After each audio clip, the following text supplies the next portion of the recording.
ya actual, tú tienes que tener ya, plantearte ya. Entonces te pones un actual y dices, bueno, a ver, historia progresiva, 3 meses, para sólidos, líquidos, ¿cuáles son los problemas? ¿Cuál sería tu principal? Por ejemplo, ese paciente de 41 años, ¿cuál sería tu principal diagnóstico que te hubieses planteado?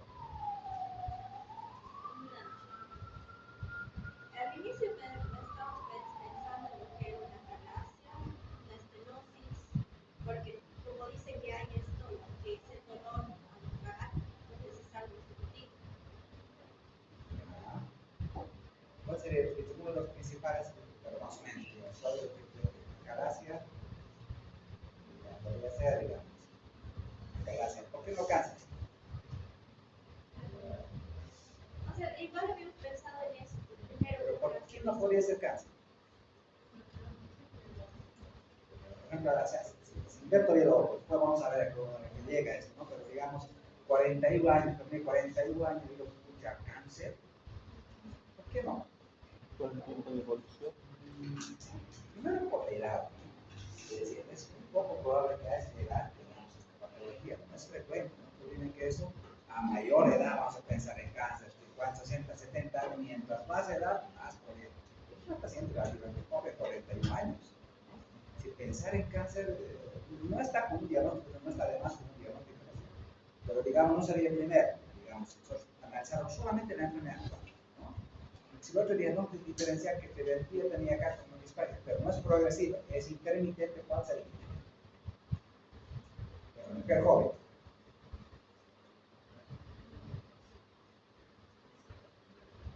Lo que es el género podría ser. No, ayer. Mujer joven con estar intermitente, pregunta del examen. Mujer joven con estar intermitente.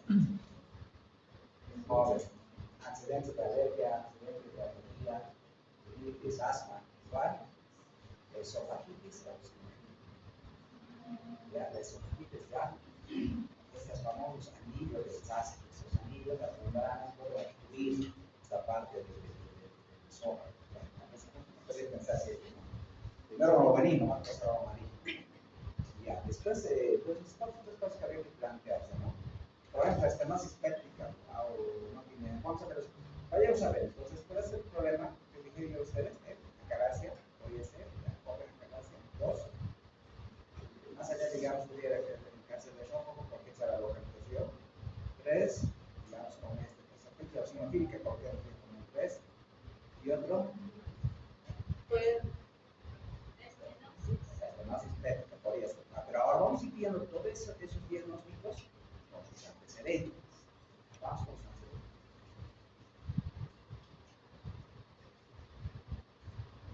en antecedentes personales, no tiene hábitos tóxicos, tiene hipertensinemia, diabetes mellitus insulino dependiente controlada con antidiabéticos orales, restricción de placa hemosiderina lingual. Lo hepático es una lesión ocupante de espacio y esta se refiere a cualquier tipo de masa normal, puede ser un tumor, quiste, absceso.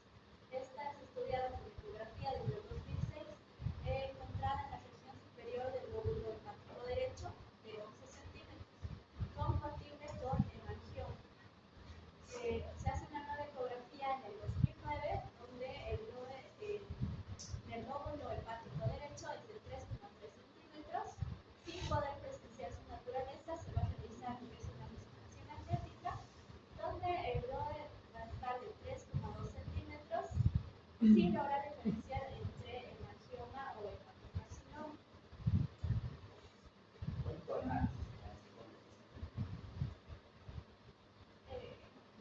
En sí esto nos dice de que tenemos que, o sea, deberíamos realizar un nuevo control actualmente para ver si ha avanzado, si ha realizado metástasis lo que no se sabe todavía si es tumor, si es quiste, no sé, si solo lo menciona si es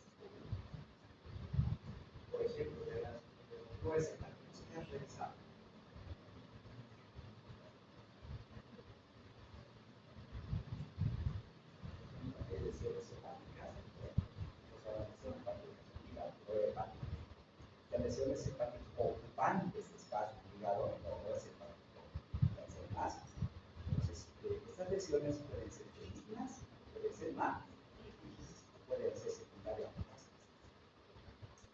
Por ejemplo, que estás peleando entre lesiones benignas y lesiones malignas. Los hemangiomas son lesiones benignas y lesiones malignas. Los hemangiomas son benignos y en este caso, como en el último estudio que se hizo de control en 2009, ahí ya no se lograba diferenciar mediante lo que es la resonancia magnética si va a ser entre un hemangioma, es decir, algo benigno, y el hepatocarcinoma, que puede ser algo ya maligno. Falta esa diferenciación. Y en esa, para diferenciar, más adelante se menciona cómo llegan a su diagnóstico ya. Hasta acá, ellos han identificado la lesión. Esa lesión pasa siempre. Ustedes van a ver, por ejemplo, ¿cuáles son las lesiones hepáticas benignas? ¿Cuáles serían? Con el oro. ¿Cuáles son las lesiones hepáticas benignas? ¿Ha investigado un poquito? De eso se trata. Es tienen que investigar, tienen que potenciar, tienen que ir más allá. Esa es medicina. Cualquier, ¿no? Es los kits de varios formas. Los hemangiomas hepáticos, las hemorroides, las adenoides hepáticas, inclusive los infecciosos por simplicidad diatídico, los abscesos hepáticos, muchas lesiones hepáticas. Y las malignas, por ejemplo, tenemos uno, carcinoma, después el colangiocarcinoma, después tienen todas las secundarias que son polifásicas. Por ejemplo, ¿qué importancia tiene esto? Si yo identifico en la ecografía una lesión así, una lesión ocupante en espacio nodular en la ecografía, y un paciente tiene diarrea, inmediatamente digo, es un tumor neuronal. La única forma de identificar es biopsia. Eso tengo que ir más allá. Cualquier lesión, cualquier dato en la ecografía me tiene que llamar la atención. Pero mira, está bien. Si ustedes se imaginan qué han hecho sus médicos en este caso, desde la lesión pequeña ha hecho seguimiento. Ya en 2006 ha hecho seguimiento de 2009, y han visto que estas lesiones se han ido modificando con el tiempo y les crecían en el tiempo. ¿Ya? Pero han hecho un estudio fundamental, no solamente se han quedado con la ecografía, se han hecho una resonancia. Es decir, un estudio altamente, específico que nos permite diferenciar entre lo que es un hemangioma, un hepatocarcinoma, pero hasta ahí no han podido, es decir, lograr precisar si realmente era un hemangioma o un hepatocarcinoma. ¿Qué es lo que faltaba acá, digamos? ¿Qué es lo último que teníamos que hacer? Biopsia. Biopsia. Ante duda diagnóstica, pero diferente esto, funciona la paciente con disfagia. Entonces, son disfagia. Vamos, seguimos ahora. De antecedentes familiares tenemos que el padre tiene diabetes mellitus insulino dependiente, obesidad e hipertensión. La madre, hipertensión, dislipidemia y una hermana tiene obesidad. En el examen físico observamos que hay una delgadez importante, constantes estables, afebril, auscultación cardiorrespiratoria sin alteraciones, abdomen no doloroso, no masas, no megalias, y en las extremidades inferiores no hay presencia de edema. En sí, que está diciendo que no hay presencia de edema, no hay, que es afebril, nos está indicando que no hay un proceso infeccioso. Luego que no haya edemas, o sea, nos puede indicar, o sea, todo esto, que quizá esto no está todavía en una etapa muy avanzada, porque como no tiene ninguna muestra muy relevante en el examen físico. ¿Qué más? Miren, regresemos un poquito. Mira, que los antecedentes, miren, padre diabético, madre hipertensa y la diabética. Miren los antecedentes de la si papá o la mamá tiene eso, solo que tiene eso, ¿no? Siempre preguntamos, si ya su paciente tiene algo para cáncer, decimos, tiene un factor primario para cáncer, ¿no? Es decir, si él tiene tiene, o la mamá tiene, va a tener el hijo. Sí, hay cosas que a veces se ven. Siempre por eso el antecedente es fundamental. Entonces, pero su papá falleció de cáncer de esófago. Entonces, a él le ha dado un ritmo de ese tipo. Entonces, los antecedentes son fundamentales. Pero cuando tú ya te vas a tu examen físico, después una paciente adelgazada, enflaquecida, ¿no? Dice, pero oye, sus familiares, ella probablemente no nos da los datos, no nos dice cuánto de peso, podríamos saber si no es mayor, pero dice delgada es importante. Entonces, ¿la delgadez qué significa?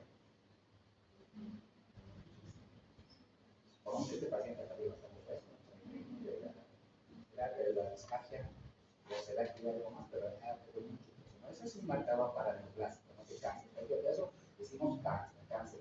¿Ya? ¿Qué más? A ver. Después los signos vitales estaban estables. Mira la señalización primero. ¿Por qué es importante el examen físico en el contexto del paciente con decadez? El paciente viene enflaquecido, ¿ya? Viene enflaquecido. Y de repente, usted se identifica adenopatías cervicales, adenopatías axilares. ¿Cuáles estudiamos? Esta con la paciente enflaquecida, dice, de repente hay adenopatías axilares, adenopatías cervicales, supraclavícula. La puede palpar, la puede discutir por acá, es importante. Para saber. Linfoma. Ya hemos tenido linfomas Hodgkin y no Hodgkin. Los hospitales de dos casos de síndrome. Dos casos. La paciente no tenía nada digestivo la paciente. Tampoco tenía desame pleural, pero un desame crónico. ¿Ya? El paciente por anemia, pero no tenía nada digestivo. Tú le preguntabas, ¿tiene dificultad para deglutir, deposición, tránsito? Normal, no, doctor. Pero le faltaban inguinales, axilares y supraclaviculares y subcervicales. Ya no solamente le tienes que hacer ese caso, biopsiarla y eso. Ha estado en el hospital 10 días. No conoce, no tiene un poco. Porque ellos tienen varios casos. Esa situación no es nada digestivo la biopsia. La biopsia está 5 días. Después de la biopsia, ¿qué viene? Nunca se hace tratamiento de linfoma con biopsia. Te dicen del gusto y de la inmunidad. Y de ese con el mundo de la Pero mira, 10 días hasta esperar la biopsia, después esperar el mundo, cuando el paciente puede presentar, porque no tiene nada. O adenopatías cervicales, linfoma. El examen físico, aunque ustedes no lo crean, es muy importante. Si tú partes una masa, por ejemplo, acá, puedes indicar solamente puedes hígado, no puede tocar carcinoma, puedes palpar acá. Por ejemplo, acá en ese video no hay nada más. Pero un tumor así, un hepato, se para. Yo tengo masas así. Pero doctor, si no es una masa gigante, hemos biopsiado, y al final pensamos que también puede ser un linfoma, porque hay hepatomegalia, pero al final era solamente un hepatomegalia. Pero acá en hemología es no. Entonces, el examen físico siempre es importante. No hago indicaciones sin examen. No puedo hacer indicaciones, es un delito. Tú no puedes colocar nada, no puedes recetar nada si no has revisado. No se acostumbra a las cosas siempre en orden. Bueno, vamos a ver qué más hemos encontrado. Se realiza lo que es un examen epidemiológico, donde se va a remitir a digestivo y le van a realizar lo que es una esofagoscopía. O endoscopía, que es lo mismo. Donde se muestra lo que es una formación esclerosante. Esa es la lección, esa es característica de la lección. ¿Qué más? Y en el estudio anatomopatológico nos van a indicar que lo que se encuentra es un carcinoma epidermoide. Esta neoformación esclerosante ya explica lo que es la disfagia, ya que la disfagia productiva, ya que esta como es esclerosante, va que se obstruye la luz. Y hablando de lo que es carcinoma epidermoide, esto nos indica en relación a lo que es la histología y anatomía, que el epidermoide es más en el esófago medio y proximal. En cambio, si fuera distal, podría ser más como un adenocarcinoma, ya que esto se encuentra más en el estómago. Ya, mira, aquí hay una palabrita que es importante. Cuando ven esas lesiones así, una neoformación o una lesión, siempre vean el apellido. Es estenosante, no es estenosante. Si es estenosante, es totalmente estenosante o parcialmente estenosante. Ya, porque eso, mira, si es totalmente estenosante, se perturbe en su estado nutricional. Si es totalmente esto, no pasa nada. ¿No? Y justo por eso, porque el estenosante no ha pasado ni los sólidos, no pasa nada. Vea esa parte. ¿No? Y el diagnóstico final es un carcinoma de tiroides. Vamos, adelante. Se le realiza lo que es un tacto abdominal, donde podemos ver lo que es la presencia de lesiones esofágicas. Estas van a ser compatibles con un proceso neoformativo. También se puede observar ya en esta parte lo que son lesiones pulmonares y también en el glándula adrenal izquierda, compatibles con lo que va a ser la metástasis, y lesión hepática, que también va a ser compatible con un proceso neoformativo, teniendo en cuenta que un proceso neoformativo hace referencia a lo que es una masa o lesión que es sugestiva de un tumor, que esto puede ser tanto benigno o maligno. Para determinar qué tipo es, la única manera es haciendo lo que es biopsia de estas mismas lesiones, como se realizó antes. ¿Cómo se llama esta etapa? Esto es muy importante. Lo que han hecho, o lo que estás describiendo, ¿qué se llama? Se suma una palabra. Por ejemplo, ya tenemos el diagnóstico endoscópico, tenemos la biopsia, ya sabemos que es un carcinoma epidermoide o escamoso, ya sabemos el diagnóstico histológico. Ahora, ¿qué me falta? Estadística. Tengo que en qué estadio está. ¿Es un estadio temprano o es un estadio ya avanzado? Pues ahí viene ya cuáles son los exámenes que permiten estadificar en un estadio avanzado, porque un estadio temprano es otro estudio, pero en este caso en un estadio avanzado ha hecho uso de este estudio. Entonces la estadificación tóraco-abdominal. ¿Qué ha encontrado en esta estadificación? ¿Qué encontraron? Metástasis ya lo que es pulmones y lo que es la glándula adrenal izquierda, al igual que avanzado lo que es la lesión hepática, pero ya se encontró eso anteriormente, años previos, y las lesiones esofágicas del cuerpo de la espalda, que vino el paciente. Han localizado la lesión, lesión compatible con procesos de eso. Listo, ya está. Lo que vieron en endoscopía, estamos viendo la tomografía. Dos, vamos a ver si está hecho siempre o no hecho siempre. Metástasis o no metástasis. Cuán comprometido está el organismo. Pulmonares, hay metástasis pulmonares, hay metástasis renales, inclusive metástasis ¿Eso qué significa? Que esto ya es un proceso más avanzado, un estadio más avanzado de una condición de metástasis. Exacto. En esos casos, ¿qué se hace? También se le hizo laboratorios en la que vamos a ver lo que es la eritrosedimentación, sale de 55 milímetros, teniendo en cuenta que esta eritrosedimentación en los valores normales es menor a 20 milímetros por hora, que este es un marcador inespecífico de inflamación y enfermedad sistémica, que en sí la relevancia de este marcador, en este caso clínico, va a servir como apoyo en el diagnóstico y también puede servir como marcador pronóstico o de seguimiento en específico. También se le pidió lo que son los marcadores CEA y CA19-9 que salieron negativos, teniendo en cuenta que estos marcadores, siendo el CEA, es el antígeno carcino embrionario, que más que nada se utiliza para detectar lo que es el cáncer, los cánceres colorectales, pero también pueden ser utilizados para lo que son el esófago, estómago, páncreas, pulmón y hasta la mama. Y el CA19-9, sino el antígeno carbohidratado 19-9, que más que nada se utiliza para cánceres en páncreas, pero también pueden ser útiles para lo que son cánceres en vías biliares, estómago, colon y esófago. Y también se pidió lo que es el PAP-10, siendo la fosfatasa alcalina placentaria, cuyo valor normal es menor a 10 unidades por litro, que es un marcador tumoral que se eleva en cáncer testicular, cáncer de ovario o algunos carcinomas del tracto digestivo, en especial lo que es el esófago. Pregunta de examen.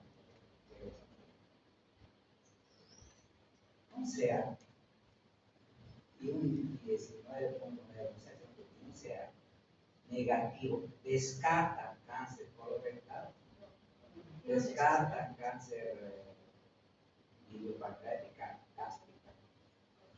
No necesariamente, porque no son muy específicos en sí para lo que es la parte digestiva.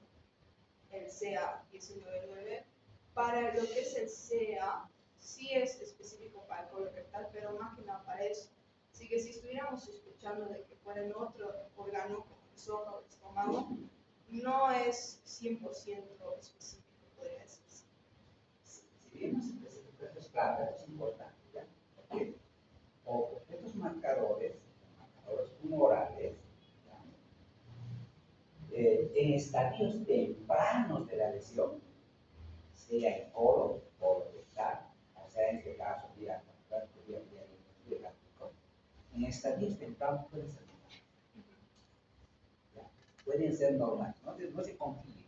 Siempre no, no es cáncer colorectal, no, es un estadio temprano. Dos, por eso dicen, no sirve para pensar, o sea, no sirve para diagnóstico. Pueden estar normales, ¿ya? Pero ¿para qué te sirve?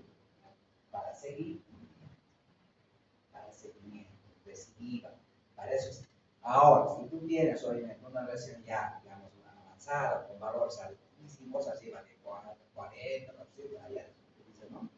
Como que hay más certeza, no solamente ese marcador, más las lesiones, ¿no? Es sugestivo de esa lesión, pero ese cuidado hay que tener ya, más es para el seguimiento, no tanto para el diagnóstico.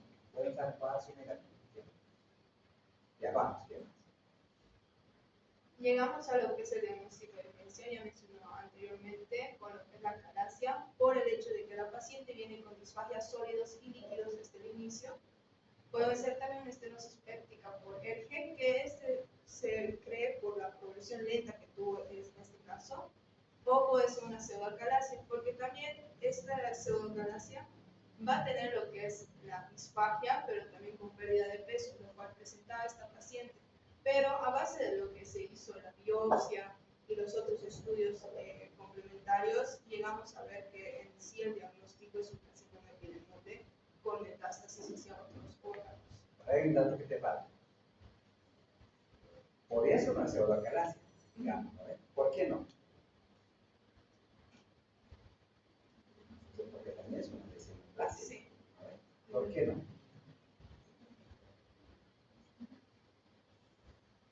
Porque tu lesión, ¿de qué tercio es? Del tercio mitad aproximadamente. Claro, Mientras es que superior, las células- sí, en cambio este es el tercio inferior. Mira, sobre ese dato se define, ¿no? La localización.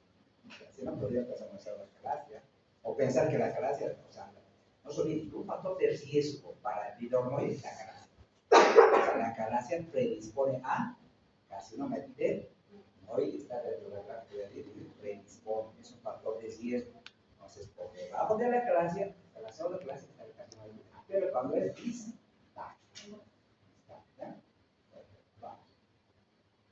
Y en sí el manejo que se realizó con esta paciente fue remitirla a cirugía para la realización de lo que es la gastrostomía, para que pueda tener lo que es la alimentación enteral, ya que la disfagia estaba muy progresiva y por estenosis que tuvo también de 20 centímetros por sonda, y a oncología en sí para que empiece a iniciar lo que es el tratamiento con quimioterapia paliativa ya por las metástasis de los procesos neoformativos que hay en estos órganos. De acuerdo al estadio, esto es un carcinoma de un estadio 4, ¿ya?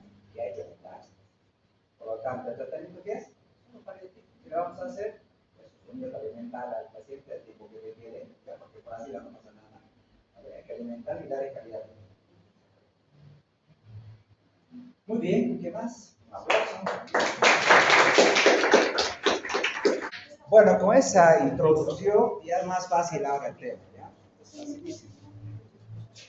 Sus mapas conceptuales, ojo, por favor, no sé si... creo que debería ser así, ¿ya?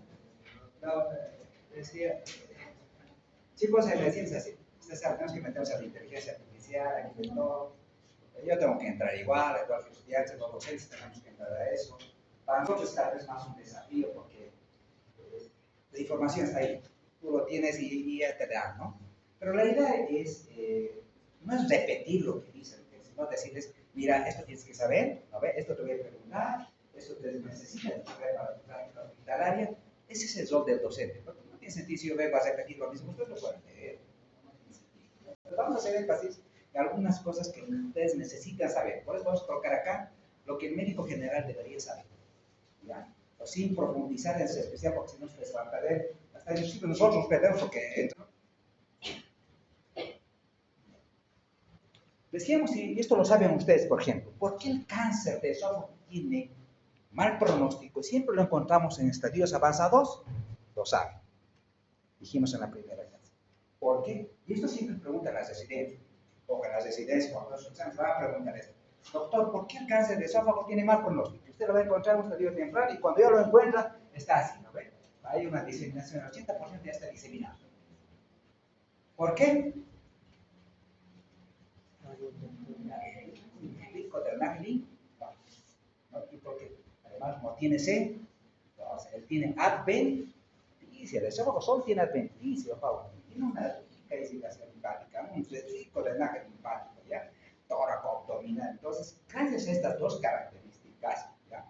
Su pronóstico general es malo y lo encontramos ya diseminado, 80% lo encontramos muy avanzado. Siempre les pregunto entonces, chicos, por esto, ¿ya? ¿Por qué tiene mal pronóstico? Por dos cosas. Rica de drenaje linfático, un rico abundante drenaje linfático y la ausencia de celosa. Como he dicho, es la única parte del tubo digestivo que no tiene celosa, solo tiene adventicia.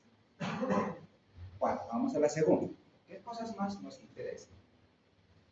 Les van a preguntar, ¿no? Y a veces puedo compensar por esto, ¿no? Decir, ¿qué es el cáncer? Es decir, no sabemos lo básico, difícil, vamos a ver lo profundo, ¿no? Decir, ¿qué es? Es un crecimiento descontrolado de células malignas del esófago.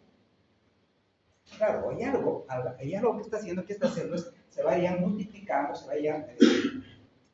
multiplicando en número, pero no de forma normal, sino de forma patológica. Entonces tienen crecimiento descontrolado. Algo las lastimó, algo las desencadenó, algo las despertó, ¿ya? Especialmente un paciente con predisposición genética. Por ejemplo, ¿tiene predisposición genética a tener este tipo de cáncer o no la tiene? ¿Ya? Si la tiene, voy a pensar que puede estar en repercusión con esta patología. ¿Ya? Entonces, hemos dicho que, bueno, ojo, esta parte de los cánceres, por ejemplo, pueden comenzar por dentro o pueden comenzar por fuera. ¿Ya? De ahí que los dos tipos de cáncer principales, por ejemplo, son, uno es el adenocarcinoma y otro es el carcinoma escamoso o epidermoide. Hay otros. Estos, por ejemplo, son los de estirpe epitelial. Vamos a ver los otros de estirpe no epitelial. ¿Qué significa? El origen de las células. ¿Dónde se originan? En el epitelio. Las otras se originan no en el epitelio. Puede ser un melanoma, un tumor neuroendócrino o linfoma. Pueden ser de otro estirpe. ¿Ya? Y cambio estos son de estirpe epitelial, que son los más frecuentes. Adenocarcinoma o carcinoma escamoso. ¿Ya? Vamos a ver. Me pareció importante ver la diferencia entre estas dos. Por ejemplo, este carcinoma de células escamosas, la pregunta es, ¿dónde se origina? En las células escamosas que se cubren el exosoma. Por eso se llaman carcinoma de células escamosas o epidermoide. En esas células, claro, está en el epitelio, pero en ese tipo de epitelio escamoso, ahí se origina. En cambio, el adenocarcinoma, ¿de dónde surge? De las células glandulares anormales que aparecen por el flujo, o sea, por dentro del esófago. Por eso, ¿qué importancia tiene? Miren, esto tiene origen en células glandulares que están en el epitelio de la mucosa del esófago, por eso tiene que ver mucho con esófago de base, tiene que ver con reflujo, porque este reflujo altera a esas células y hace que estas comiencen a degenerarse, ¿no? A degenerarse. Entonces, si la adenocarcinoma, de hecho, por ejemplo, vamos a ver más adelante de epidemiología, en nuestro medio, este es el más frecuente. En esta parte occidental, esta parte más frecuente. En la parte más occidental, el epidermoide es el más frecuente. Si este cáncer, el adenocarcinoma, siempre va ¿de qué células se origina? Células glandulares. ¿De qué células se origina? Célula escamosa. Eso es importante, porque ¿de dónde vienen los nombres? Si no se lo va a preguntar, uno tiene que saber, ¿de dónde, doctor? ¿Por qué, doctor? ¿Por qué tipo? ¿De qué tipo? ¿De qué epitelio? ¿De qué célula? Ahí está la trama. Yo tengo que saber de dónde. ¿De dónde viene este nombre? ¿Por qué es glandular? Por adeno, es glándula. Adeno es glándula, porque viene de células glandulares. vasculares, ¿ya? Eso es importante. Pero ¿qué tiene que ver acá el barre? ¿Ya? Esto, vamos a ver quién es el flujo, porque ¿qué es el barre? Ustedes ven, este es un epitelio. ¿Cuál es el epitelio normal del esófago? Epitelio estratificado, no queratinizado. Exacto. Epitelio plano estratificado no queratinizado. Es la única parte del tubo digestivo, dijimos, por ejemplo, que tiene tipo de epitelio. El resto del tubo digestivo, ¿qué tipo de epitelio tiene? Cilíndrico, sí. Epitelio cilíndrico, sí. El resto tiene epitelio cilíndrico. Pero esta parte tiene epitelio plano estratificado no queratinizado. ¿Ya? Entonces, miren, este epitelio ha sido desplazado por otro epitelio. Este nuevo rojito. Y de repente ha sido desplazado por este otro tipo de epitelio. Entonces, cuando este epitelio es sustituido o desplazado por otro tipo de epitelio, en este caso patológico, vamos a hablar de barre. ¿Ya? Dice, esto lo vamos a ver en el endoscopio de estas características, hay ese segmento largo, ese segmento corto, no nos interesa mucho, ¿no? Pero este diagnóstico de base debe ser confirmado con histopatología. ¿Por qué debe ser confirmado con histopatología? Porque ahí vemos el cambio de celular que tenemos. Si está haciendo. Porque yo por histología debo demostrar el cambio de epitelio. O sea, no lo podría hacer por endoscopía. O sea, la endoscopía no va a decir, este es epitelio escamoso, este epitelio columnar. No me lo va a decir. Entonces necesito biopsia. O sea, el diagnóstico de base es con biopsia. La biopsia me va a decir, doctor, este es ahora el cambio, el epitelio que tiene, ¿no? Entonces, siempre se quiere confirmar por biopsia. Inclusive por dos patólogos, cuando hay alto riesgo de cáncer gastroesofágico, debe haber concordancia, dicen todos. ¿Ya? Bueno, miren, ahora, esto es importante. Vamos a hablar qué significa metaplasia, qué significa displasia. Son términos básicos que así debemos saber, ¿no? Por ejemplo, ¿qué significa metaplasia? ¿Qué es la metaplasia? ¿Qué es la metaplasia? Miren, porque, por ejemplo, la base es metaplasia. ¿Ya? Entonces, ¿qué es metaplasia? La metaplasia es reversible o irreversible. Es reversible. Porque si yo controlo la ARG, controlo el base. Porque que ha llevado al base es la ARG, es el flujo crónico. Entonces, esto es reversible. Por lo tanto, la metaplasia es reversible. ¿Ya? Donde un tipo de célula es reemplazado por otra célula. Entonces, hay un cambio. ¿Ya? Entonces, decir, hay metaplasia. Pero otra cosa que me diga, doctor, hay displasia. Entonces, ya no es lo mismo. O sea, esto produce mayor alteración histológica, ¿no? Porque en cáncer es histología, chicos, ¿no? A veces ustedes saben qué es histología, no hay otra, no es histología. El diagnóstico es histológico. Y a veces se porta estas cosas uno dice, pero doctor, ¿qué es esto? O sea, no entiendo, pero esa es la idea, ¿no? Entonces, cuando ya me dicen displasia o lesión intraepitelial, me está indicando, mire doctor, ya en este tipo de células existen anormalidades histológicas en donde las células han adquirido suficiente daño genético o epigenético que va a dar lugar a la neoplasia o predisponer a malignidad. Entonces acá por ejemplo una palabra que hay, displasia de alto grado o displasia de bajo grado. ¿Cuál es peor? ¿De alto grado o de bajo grado? De alto grado. De alto grado, ¿no? Displasia de alto grado. O sea, estas alteraciones epigenéticas o genéticas, ¿ya? Están tan manifiestas en este tejido que va a predisponer a neoplasia o cáncer. Yo tengo que saber estos conceptos. Vamos a ir más allá. Miren, si yo vengo acá, pero ahora doctor, ¿qué es alteración genética y qué es alteración epigenética? Bueno, quiero entender, no entiendo. Entonces, ¿cómo digo alteración genética? Eso significa que esta alteración en la célula tiene que ver con la alteración en la secuencia del ADN. ¿Ya? Entonces, claro, ustedes saben que para que haya una alteración, una replicación anormal, porque lo normal es que la célula se replique de manera fisiológica normal, pero en este caso una replicación anormal, alterada. Entonces, ¿dónde se ha alterado? En el ADN. El problema está en el ADN. ¿Ya? Entonces, si es daño genético, está en la secuencia. Pero si es daño epigenético, es una modificación en la expresión de los genes. No se altera la secuencia. ¿Ya? Es un poco una diferencia importante para de conceptos. ¿Que deberíamos saberlo? Sí. ¿Ya? Ahora, miren, de acuerdo a la severidad de estas alteraciones histológicas, nosotros vamos a poder decir, es una displasia de bajo grado o una displasia de alto grado. ejemplo, si usted dice un paciente o un familiar se les ocurre leer un informe, dice, doctor, una displasia de alto grado, wow, es una alteración, ¿no? Histológica importante, ¿ya? En este tejido, ¿no? Entonces, por ejemplo, si hay displasia, hay otros estudios, probablemente esto, porque vamos a ver, requiere seguimiento, porque puede malignizarse, ¿ya? Pero bueno, esos son conceptos que debíamos saber un poquito para esta parte de la histología. Pero no vamos a ir más allá. Vamos a esto. El base, mire. Entonces yo llego ahora al base. Dice, el base tiene un diagnóstico histológico. Ya. Dice, el mejor método de diagnóstico para el base es siempre la biopsia. ¿Ya? La biopsia práctica. No hay otra forma. ¿Ya? No hay otra forma. Siempre el base se dice biopsia con biopsia.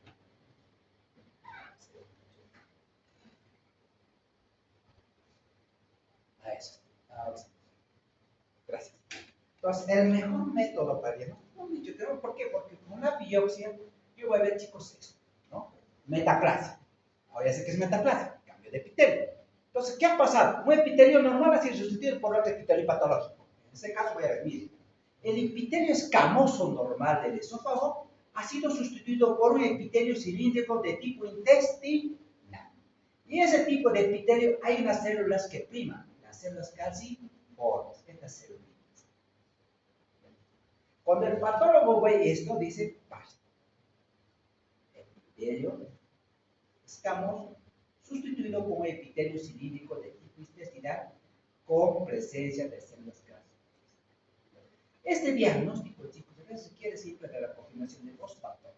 Yo tengo que saber, ¿es base o no es base? ¿Ya? Después de base, por ejemplo, ya digo, ha habido este cambio de epitelio. Ahora, ¿qué me falta saber? Lo segundo, ¿hay displasia o no hay displasia? Pues voy avanzando, miren. Entonces, si voy bajando, dice, la clasificación histológica va un poquito más allá. Dice, y acá miren, yo voy a tener un base sin displasia. Si no tiene displasia, ¿qué significa? Miren, el riesgo de progresión a adenocarcinoma, yo tengo que ver que aquí comienza el adenocarcinoma. ¿Por qué estamos haciendo énfasis? Porque esto en nuestro medio es frecuente. ¿Ya? Por eso. Miren, si el base no tiene displasia, el riesgo de progresión a adenocarcinoma apenas de 0.5%. Es casi nada. ¿Ya? Adenocarcinoma. En cambio, en la displasia de bajo grado, va subiendo de 0.6 a 1.6% anual. De bajo grado. Pero si hay una displasia de alto grado, miren, el riesgo de progresión a adenocarcinoma es del 6.6% anual. Entonces, el manejo, ¿de qué depende? Del grado de displasia. Los controles, ¿de qué dependen? Del grado de displasia, ¿ya? Con histología, con endoscopía, histología, cada 3 meses, cada 6 meses, de acuerdo al grado de displasia. Entonces, por ejemplo, si me dicen, base, doctor, sin displasia, voy a buscar la causa. En este caso es alergia, trato de alergia y probablemente el base se revierte, ¿ya? Pero ojo, si yo no hago el tratamiento, o puedo estar en esto, es decir, tener un base con displasia de alto grado. Entonces yo voy a atender siempre a dónde? A que sea de bajo grado, sin displasia, no vaya. O sea, puede ser que eso se revierta, ¿ya? Entonces con IBPs, con supresión de ácido y controlando el reflujo, puedo lograr. Esa es la meta, revertir el base, ¿ya? ¿Por qué? Porque ¿por qué estamos haciendo énfasis a esto? Porque el base, chicos, miren, un reflujo gastroesofágico va a evolucionar a base, el base puede entrar displasia, bajo grado, alto grado, adenocarcinoma. Esta es la progresión normal si yo no lo base, ¿ya? Eso es importante. Bueno, es un poquito para ver esto lo que era el base. Entonces, en base, por ejemplo, si el base es sin displasia, miren, si no hay nada en el base, en la displasia, endoscopiar cada 3 a 5 esto no amerita mayor control porque es sin displasia, pero obviamente hay que ir viendo siempre, ¿no? Que el paciente vaya mejorando también sus síntomas. Pero si es displasia de bajo grado o vigilancia endoscópica cada 6 a 12 meses, ojo, en todo caso, terapia de ablación, si vemos algo de malignidad o el paciente tiene familiares de primer grado de cáncer, hay que hacer radiofrecuencia para incidir en esta lesión, ¿ya? O si la displasia es de alto grado, que es un adenocarcinoma intramucoso, wow, ablación endoscópica, ¿ya? Con radiofrecuencia o con crioterapia, aplicando calor local o frío local, haciendo que estas células, bueno, las podamos tratar, ¿no? o hacer una resección de la mucosa o secar esa mucosa del esófago que estuviese dañada por el Barrett cuando hay displasia de alto grado. Entonces, el manejo depende del grado de displasia. Pero bueno, eso es vale. Vamos a entrar a lo que nos corresponde, que es nuestro famoso cáncer de esófago. Bueno, pues aquí vienen las preguntas de examen. ¿Ya? Siempre les preguntan, miren, vamos a hacer algunas diferencias que me parece importante entre estos dos cánceres más frecuentes, el adenocarcinoma y el carcinoma escamoso. ¿Qué diferencias importantes? El origen de la célula. ¿Ya? Hemos dicho, su origen de esta célula es célula glandular. El origen de esta otra célula es una célula escamosa. Perfecto, eso es importante, el origen. ¿Ya? Ahora acá, ¿sobre qué base se origina esta alteración? Siempre por un esófago de Barrett. En este caso no hay una alteración que predisponga a este tipo de cáncer. En este caso sí, siempre es base. Otra pregunta que siempre nos las dice, por ejemplo, ¿dónde está localizado el adenocarcinoma? ¿En qué parte del esófago está localizado esta alteración? Siempre el tercio distal. Preguntas, tercio distal o en la unión gastroesofágica. En cambio, el carcinoma escamoso, tercio medio y superior. Como es en la paciente, ¿no? Del tercio medio y superior. Es carcinoma escamoso, siempre. Estas son preguntitas de examen chico. ¿Ya? Dice, el carcinoma escamoso o epidermoide tiene localización predilecta o de preferencia está localizada. ¿Dónde? Tercio medio y superior. En cambio, el adeno, tercio distal. Solamente por la localización, como les decía, por ejemplo, ¿por qué no es pseudoacalasia? Acalasia es por la localización. Porque si fuera tercio distal, pues es una acalasia, y la acalasia pues es una epidermoide y es una pseudoacalasia. ¿De la pseudoacalasia es su localización dónde es, doctora? Es tercio distal. Siempre tercio distal, ¿ya? No se olviden que es el primer diagnóstico diferencial de cáncer en acalasia, que la pseudoacalasia es cáncer, como este. Entonces, esto es fundamental, chicos, por eso se los hice este cuadro, ¿no? Porque muchas... por ejemplo, todas estas presentaciones no son las mismas del año pasado. O sea, imposible que yo te repita las hechas mal. Si me dicen para mañana, ya lo voy a cambiar otro. O sea, siempre se mejora, siempre se actualiza. Este es un cuadro, por ejemplo, que me parece interesante. Uno revisa todas las inteligencias artificiales, igual que ustedes, ¿no? Estoy revisando 1, 2, 3, 4 y digo, a ver, que me da este, que me da este otro, que no me da este otro, reviso la bibliografía y comparo. Digo, ah, no, esto me sirve. A mí me sirve, chicos, a ustedes también. ¿Por qué creen que uno... A mí me gusta enseñar porque aprendo. O sea, sigo aprendiendo, ¿no? Sigo aprendiendo. Ya estoy viejo, pero sigo aprendiendo, ¿no? Pero así. O sea, en medicina es así. Nunca se cansa. Tiene que ser una pasión simple, ¿no? Entonces, leí este gráfico. Y este gráfico, ¿por qué les hago esto? Porque viste muchas de las preguntas de la residencia, ya para la residencia, en los MIRES, en los UNAMS, ustedes ven, están estas preguntas. Ya están estas preguntas. Me dicen, tipo de célula, sobre qué base, dónde se localiza. Ojo, ya son preguntas ya para su examen de ya de la residencia, ¿no? Vamos a ver qué es. Bien. Ahora, esto es importante, sí, también. ¿Ya? Por ejemplo, cada uno tiene un factor de riesgo. ¿Por qué es importante identificar estos factores de riesgo? ¿Por qué creen que es importante? Vamos a ver, ¿por qué creen que es importante identificar los factores de riesgo? Porque son diferentes, miren, no es lo mismo.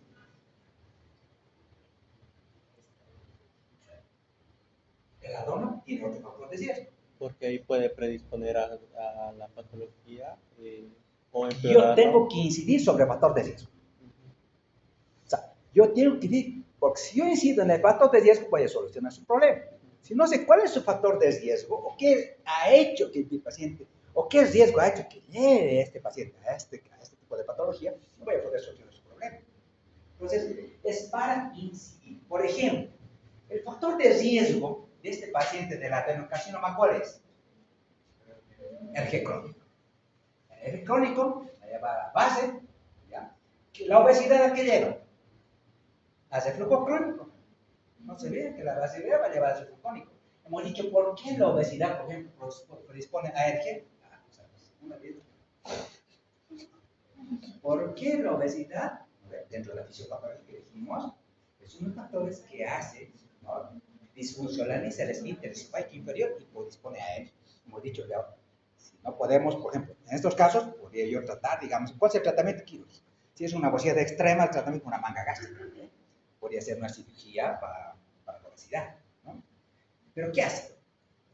La obesidad, hemos dicho, aumenta la presión abdominal, al aumentar la presión abdominal, aumenta la presión intragástrica, al aumentar la presión intragástrica, disfuncionaliza el esfínter inferior y se flujo, se flujo, se flujo. ¿Ya? Entonces, si yo hago, digamos, lo opero de la grasita, ¿no? Menos obesidad, menos presión abdominal, menos reflujo. Si no hay obesidad, no hay reflujo. Si no hay reflujo crónico, no hay base.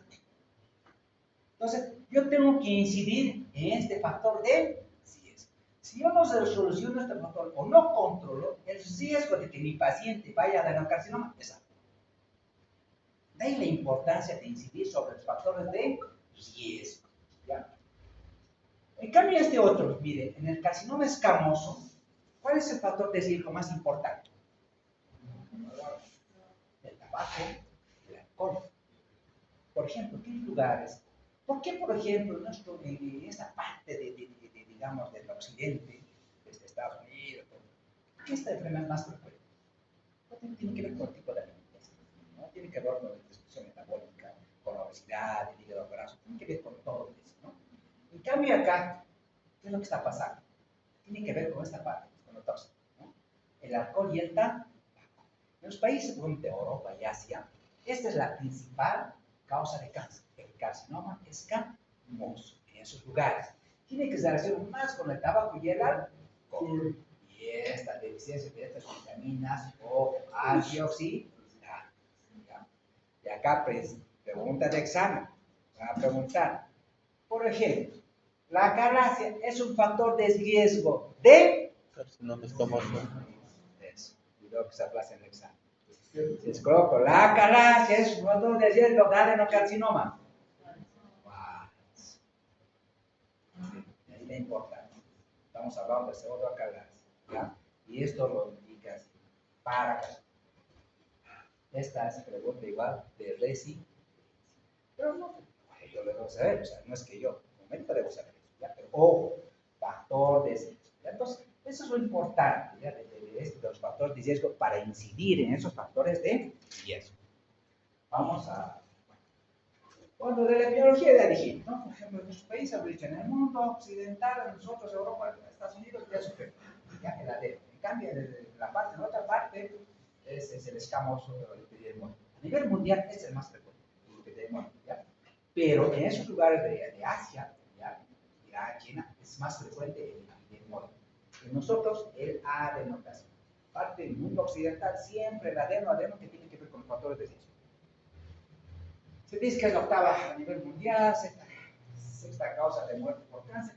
Y esto, por ejemplo, es más frecuente en las mujeres o en los varones.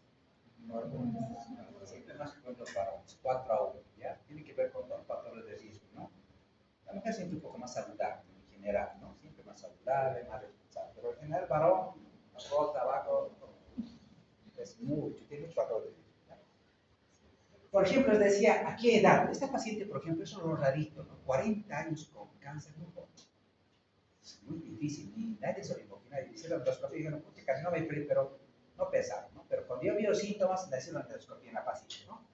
Pero en general el promedio es entre los 65 o 68 años, ¿no? Hay una incidencia del adeno, dice, ojo, claro, puede haber adeno en menor de 50 años. En este caso fue, por ejemplo, del escamoso, ¿no? Bueno, la supervivencia a 5 años es apenas del 20% porque tiene mal pronóstico. Bueno, vamos a ver acá unas cositas. Preguntas de examen. Vamos a seguir revisando preguntas de examen. ¿Ya? Vaya anotándose porque se va a entrar el examen. ¿De dónde voy a sacar el examen? Lo que estoy diciendo. No me voy a inventar. Así es que aprovechen para tomar sus notas, tomar sus apuntes. Y muchas cosas entran en el examen de esas cosas. ¿Ya?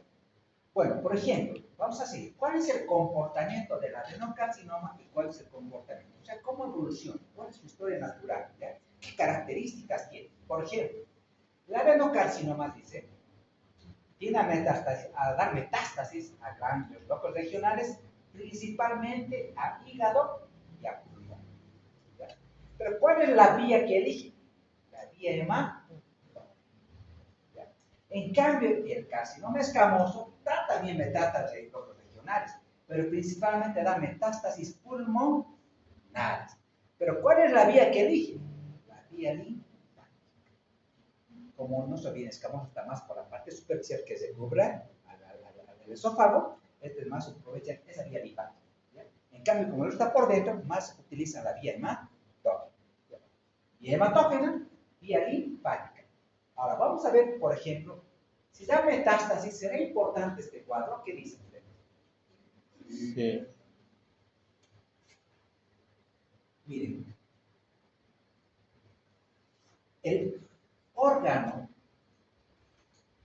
de elección, digamos, para medir. Esta paciente, por ejemplo, tenía metástasis hepática. Pues mira, el epidermoide da metástasis hepática, pero en general el adeno se queda más metástasis.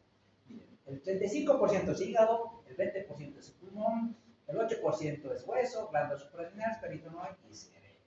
¿Ya? Esto es importante, ¿ya? Porque es importante definir si la enfermedad solamente está localizada o si he hecho siembra. Eso es. Pero si he hecho siembra, como decíamos, ha hecho siembra, ha hecho metástasis, está diseminado. Sí, doctor, es un estadio avanzado.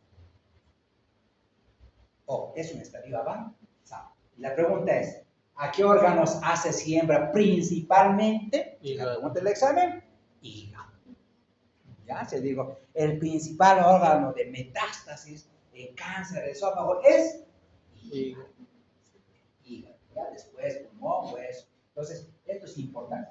¿Por qué es importante también eso? Porque, por ejemplo, ¿qué estudio le han pedido? ¿Qué estudio tomográfico? Porque para estadificar, yo voy a pedir tomografía. ¿Qué tomografía? Tórax, abdomen y médula. Ya algunos dicen cervical, la respuesta parte, ¿no? De cerebro. Nosotros generalmente en los hospitales hacemos, vemos esto, tórax, abdomen y pecho. ¿Ya? Una pantomografía. Yo quiero decir tu cinta. Abdomen, tórax, abdomen y pecho. ¿Ya? Pero algunas bibliografías dicen, no, doctor, cervical, tórax, abdominal, pélvica, ¿para qué? Pero también depende de eso. ¿No? Pero nosotros en el hospital hacemos pantalla, tórax, abdomen, pecho. Entonces, eso es importante para estadificar. Bueno, entonces, ¿cuál es la clínica? ¿Cuál es la clave o el síntoma capital? La disfagia.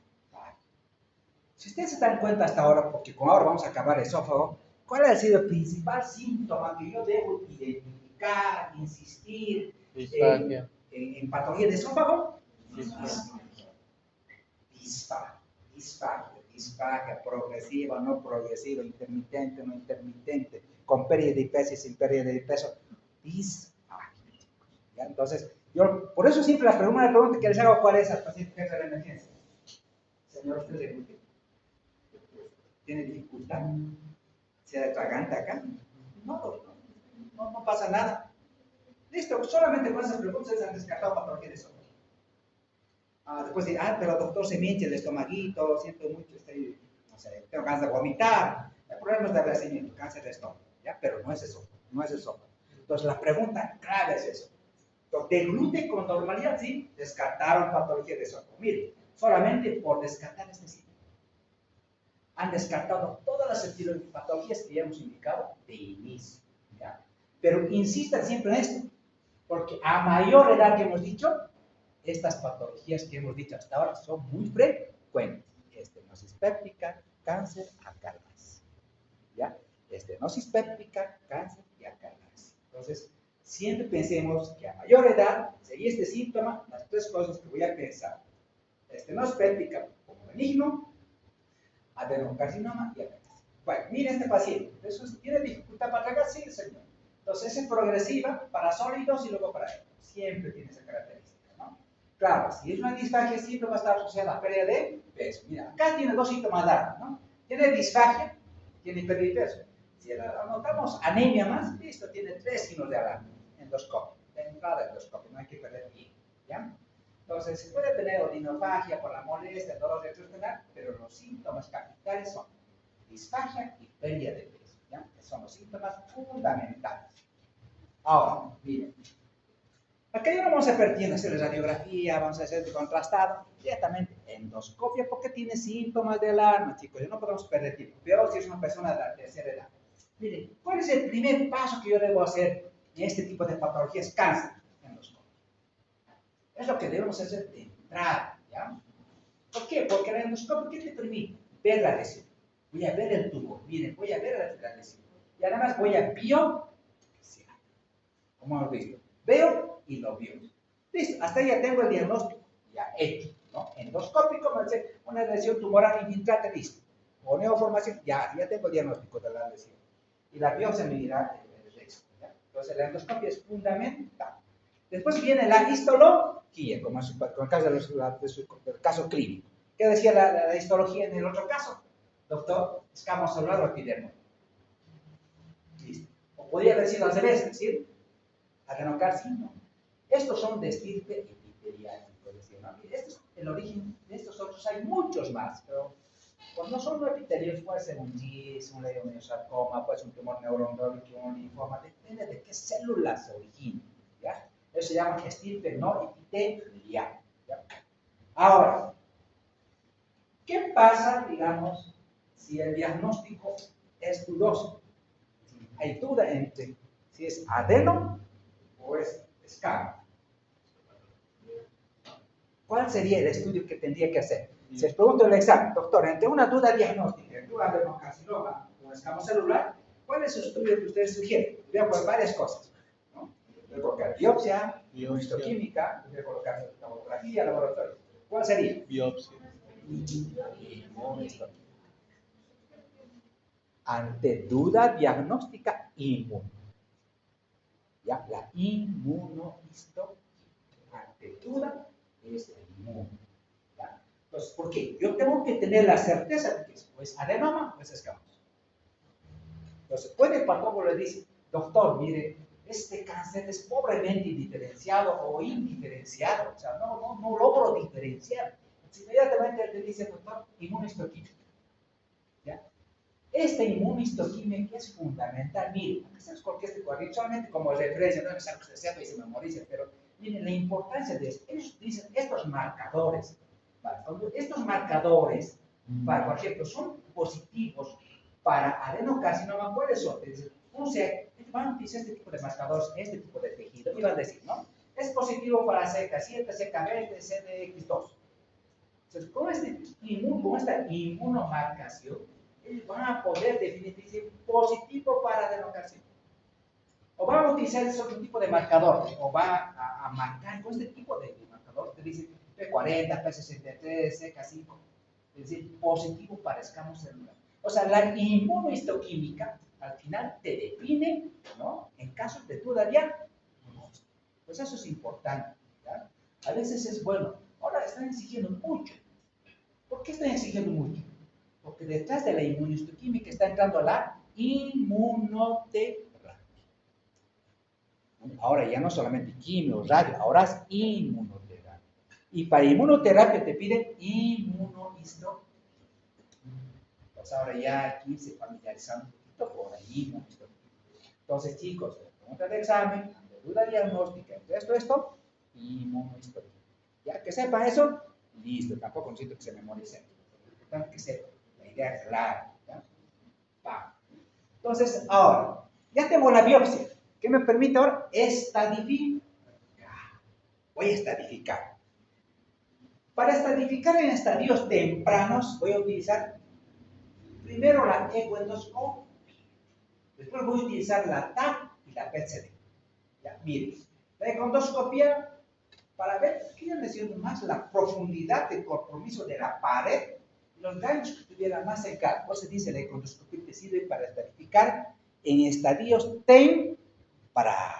En estadios avanzados, ¿cuál es el método de diagnóstico para estadificación? TAC o para PET. La tomografía de condiciones positrones.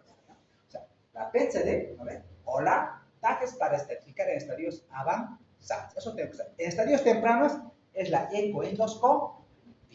¿Ya? Miren, esto es el ecoendoscopio. Esto es importante que ustedes vayan conociendo. Por ejemplo, este estudio en el hospital nosotros hemos comprado ahí hace unos 3 años con 650,000 bolivianos más o menos, casi 1 millón de bolivianos este equipo, ¿no? El ecoendoscopio es caro, ¿no? Para el hospital. Pero semana solamente ya lo bregaba, ¿no? La gente así, ¿no? No cuida, cuesta, pero no cuida. ¿No? Pero miren, este método de diagnóstico combina dos tipos de estudio, ¿no? El endoscopio y el ecograma. ¿Ya? Entonces yo puedo ver, al mismo momento, hacer una imagen como una ecografía, pero por dentro, ¿no? Porque voy a utilizar, miren, dos modalidades de diagnóstico. Una visualización endoscópica, pues tiene endoscopio, pero al mismo tiempo tengo un ecógrafo, ¿no? Porque voy a utilizar la ultrasonografía de alta frecuencia, pues voy a combinar dos métodos de diagnóstico, ¿no? De tal manera, utilizando estos métodos de diagnóstico, voy a ver el esófago, todas las capas de adentro, desde la mucosa hasta la apéndice, ¿no? Voy a ver por eso si la lesión es de mucosa, submucosa, musculosa, si la atravieso toda la pared, inclusive me permite ver ganglios. ¿Ya? Pero no solamente va a eso la endoscopía. Puedo ver el estómago, puedo ver, por ejemplo, páncreas, puedo biopsiar páncreas, puedo ver vía biliar. Es muy importante. ¿Ya? Por ejemplo, antes de la CEPRE, nosotros hacemos ecoendoscopía. Antes de la CEPRE. Entonces, la endoscopía te dice, doctor, he visto, usted me ha hecho cálculo en el colédoco, pero con el endoscopio no tiene nada, no le haga la CEPRE. Ah, otra cosa, ¿no? Pero el costo es un poquito caro. Pero estaba costando 3.000 bolivianos el costo, ¿ya? De cada estudio. No sé si ahora, como todo ha subido, probablemente también ha subido, ¿ya? Pero entonces, esto es importante del econdoscopio. Mira, la econdoscopia, solo un poquito para ver esto, porque es importante, tal vez no lo podamos ver más a profundidad. Miren, tienen dos tipos de equipo, ¿no? Primero tienen es el econdoscopio radial, que te permite hacer diagnóstico así de 360 grados, ¿no? Y el otro es el lineal, solamente de 180 grados. Pero la ventaja del econdoscopio te permite tomar biopsias. Si, por ejemplo, hay una lesión en páncreas, un tumor en la cabeza de páncreas, yo puedo ver esa lesión y lo puedo biopsiar. No necesito hacerle cirugía, nada. Esa es la ventaja de la econdoscopia, te permite tomar biopsia. Entonces el econdoscopista dice, doctor, si es una lesión de estas características, hasta la biopsia, el diagnóstico ya te lo va a dar patólogo, ¿no? Entonces te permite diagnosticar y además te permite biopsia, ¿ya? Esa es la ventaja de la econdoscopia. Pero bueno, vamos a ver más. Entonces de la econdoscopia, miren cómo se puede ver toda la pared, ¿no? Todas las lesiones, es muy bonito, ¿no? Siempre biopsiadas.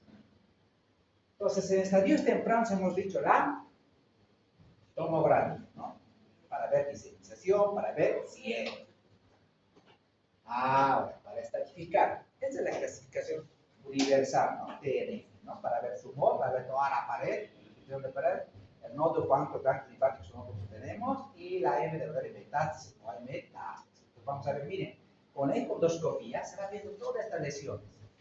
Yo puedo ver con la endoscopía la profundidad del compromiso, puede ver de 1, de 2, de 3, de 4, la profundidad. Cuando ha tomado toda la pared, ha atravesado la apéndice, digo, ese es un de 4, ¿no? Ojo, ¿ya? Entonces estas lesiones es importante la econdoscopia. Entonces, al final voy a acabar una clasificación internacional, ¿ya? Y la clasificación internacional, ¿qué te dice? ¿Ya? Miren. ¿Por qué estadificamos? No vamos a ver esto para que ustedes vean un poquito. Por ejemplo, vamos a hacer el caso de su paciente, ¿no? Por ejemplo, había causado toda la pared, pero había hecho ya metástasis. Mira, es M1, metástasis a distancia. ¿La paciente ya tenía metástasis? Sí, porque había hecho hígado, pulmón, ya tenía metástasis, ganglios también. O sea, ya tenía todo el arte, todo N más C. ¿Ya? Entonces, si tengo todo esto, y hacen la estadificación y te dicen, ¿no? Según la TNM, el estadio que te dice, este es un estadio, por ejemplo, ¿cuál? Porque cualquier tumor, cualquier nódulo, metástasis. Entonces, esto es para la estadificación. Claro, el tratamiento. Por ejemplo, si fuera un estadio temprano, el tratamiento es diferente. Si la lesión, por ejemplo, vamos a ver más enseguida, el tratamiento de la lesión. Entonces, el enfoque siempre es multidisciplinario, lo manejan, no lo maneja cualquiera. Imagínense, lo manejan muchas especialidades, no es de uno. Sí. Lo manejan, es muy difícil, ¿no? Por ejemplo, en el BIENMA, en el complejo, hay un equipo de tumores allá, ¿ya? Un equipo de cáncer que maneja. Ahí está el oncólogo, el cirujano, el clínico, el imagenólogo, están todos, el patólogo, el oncólogo. Entonces ya se hace el manejo de este paciente, ¿no? ¿Por qué? Porque el tratamiento depende de esto, ¿no? Depende de esto, digamos, a ver, no solamente está localizado, no, el tumor ha comprometido, por ejemplo, la submucosa, pues va a depender, por ejemplo, cuán comprometido está toda la pared del sótano, ¿no? Por ejemplo, si hay compromiso de toda la pared, creo que hay que más bonita, creo que hay otro. Igual, mira, esta imagen también está bien. Miren, cuando se hace un tratamiento endoscópico o la cirugía, lo ideal es hacer una cirugía con intención curativa, es decir, que tú le saques el tumor y listo, no disemine más, ¿no? Pero eso lo podríamos hacer en un estadio temprano. ¿Ya? Cuando, por ejemplo, la lesión ha acabado acá, comprometido solamente la mucosa, o sea, la mucosa, entonces hacemos una resección de la mucosa, vamos a retirar la mucosa, eso se llama resección mucosa endoscópica, ¿ya? Pero cuando la lesión ha ido a la submucosa, se hace cuando ibas a la submucosa, como este T1B, decimos, vamos a hacer una disección submucosa endoscópica, vamos a retirar la submucosa. Entonces depende mucho de la lesión, ¿ya? En estos estadios, miren, hasta el 1B, ¿cuál es el tratamiento? Puede ser endoscópico y la cirugía con intención curativa. Pero si la lesión, miren, ha pasado ya la muscular, la denticia, no, es probable que ha hecho metástasis en este caso, puede ser la terapia, la quimioterapia más cirugía. Solo el porcentaje de supervivencia a 5 años ya es del 40%. Peor en este estadio, por ejemplo, que habría hecho diseminación metástasis, solamente se hace terapia paliativa. Entonces, mucho depende de la profundidad de la lesión. ¿Ya? Bueno, entonces lo mismo, lo que les decía de cuando está acá. ¿Ya? El tratamiento depende de la profundidad de la lesión. Listo, chicos, y en casos paliativos lo que hacemos es prótesis. Si se puede colocar prótesis, le colocamos prótesis de software, el paciente puede deglutir por lo menos 6 meses hasta que llegue el momento, ¿no? Más nada, ¿ya? Solo prótesis. Listo, chicos, quedamos ahí.